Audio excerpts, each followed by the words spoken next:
You just learned about EMAs. Those are one of the best tools to learn to see the trap move anchor or learn to see the pattern. You will see that the trap move pattern happens at each of the levels of the EMAs. Let's get into it and I'll show you what I mean. Coming back into our charts, we're going to add our first indicator. So when you click this indicators button up here, you will find a bunch of indicators. You can even write your own if you like to code, but I'm going to have you add a specific one. Below this video, there should be a link of the indicator I want you to use. When you click on the link below, this page should come up. It's called EMA set with crossover alerts.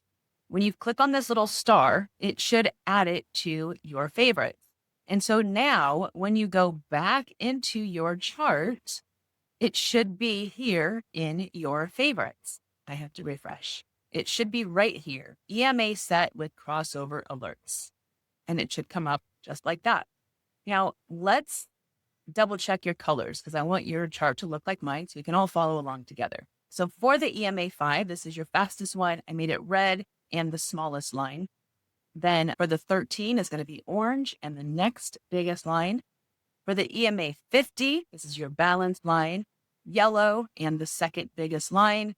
The 200 and the 800, those are your big ones, remember. So I made those a little bit heavier line. So the third heaviest, and teal is the 200, and then the 800 is the absolute biggest.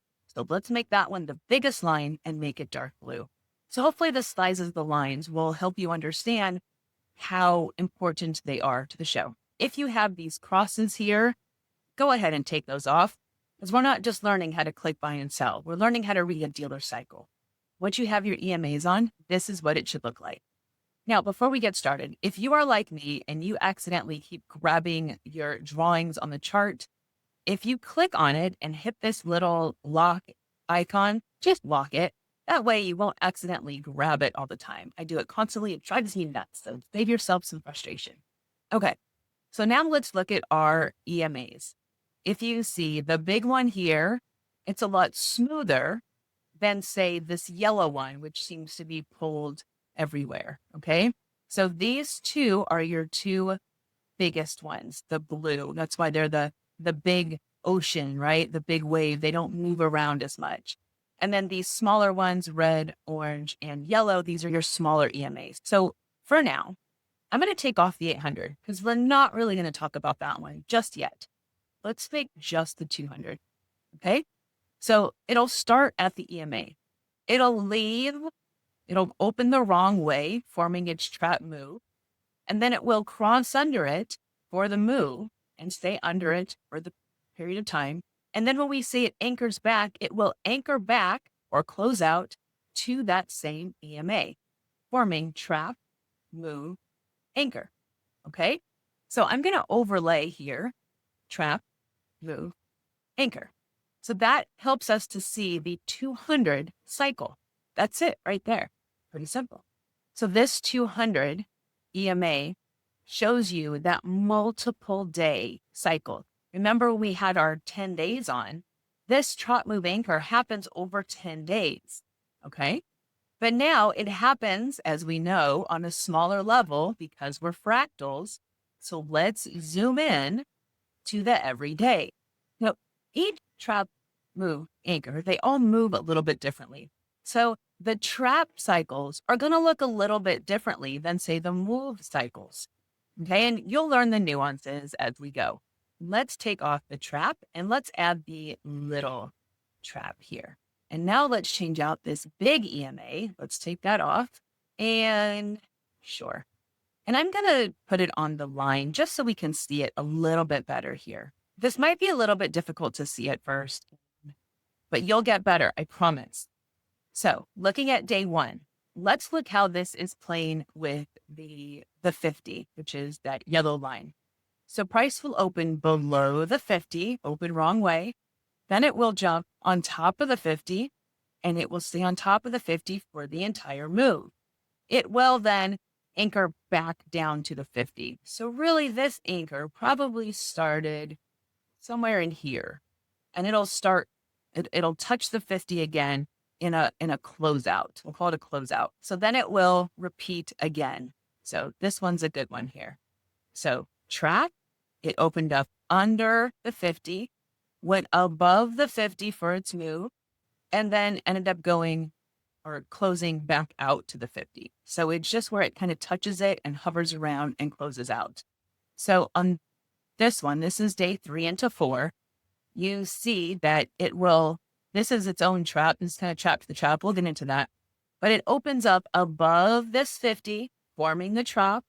Then it will move below the 50 for its move. And then it will kind of go above and up and down over the 50 to close it out. So trap, move, anchor. We had another one in day 4. We have where it leaves the 50, opens up for its trap move. Then it goes below the 50 for its move, and then comes back up, all the way up actually over here to the anchor. That anchor lasts a really long time. And they're kind of sitting on right on top of each other because it just rolls right into the next trap move. So sometimes it can be kind of hard to tell where the anchor ends and the trap begins. You get better at seeing it, but just know that it's fractal. So it happens on every single time frame. So on day 6, this one didn't go up so much over the 50, although it did. It kind of went down first, trapped you out like it's going to go down. Because at this point, most traders who follow this pattern should know that it's going to go down. And so they have to fake you out somehow. So what they'll do is they'll start going down early and then pull you back up. That's the trap in itself. Okay, so traps can look 2 different ways. But it does, in fact, go over that 50 for the trap move and then goes down underneath of it and then closes out, anchors back to the 50. We have here where it opens up again, opens wrong way, forms a high, then goes underneath of the EMA, forms a low, and then as it anchors back up towards the EMA for the closeout, then looking at our anchor pattern. So this one is just going to be flat. So these are a little harder to see because it is anchoring back. It is now going back up to the EMAs. So we do have this open up fairly underneath for a trap. You got to move and a teeny tiny anchor. They don't look quite the same. Like I said, every section looks just a little bit different, but you do get a trap. It goes above and then it anchors back down. So I know in the anchor period, it's a little bit harder to see because everything's kind of squished, but that's because it's just kind of drifting back towards balance. Okay. If this was a little confusing, I get it. The fractal nature of it can make it very difficult. And the fact that it's not super clean, you'll get used to it and you will start to see where the pattern actually starts and stops using the EMA. What I want you to do for this exercise is to find an EMA, maybe the 200, that teal one, and just draw boxes from where price leaves the EMA to go high, then crosses back through it to go low, and then goes back up to it. Okay, see if you can find the trap move anchor around the 200 EMA. Then try it for the 800. The 50 can be a little bit difficult because as price moves, it does come back in and kind of touch base with the 50. That's a unique feature of the 50, but try it with the bigger ones. If you find some good ones, screenshot your chart. Oh, we didn't do screenshots. Let me show you one, for example, and then we'll tell you what to do with it. I just found this one. So what we're going to do is we're going to draw a box from right here where it leaves the EMA. We're going to draw a big old box like this. You can make it the same color if you want. Make it black, however you want it to match. There's the trap move. The move is when it actually ducks down. You can count that or not. That'll depend on how you want to see it, but you can just mark it like this for now. Let it go under the EMA to the low. Okay, just like that. Stop it at the low. And then draw another box from the low back up to where it touches that EMA, just like that. So your trap move anchor should look like this. Trap move anchor. Okay. When you have one done, or if you found a couple good ones, come up here to this little snapshot icon, click it and hit copy image.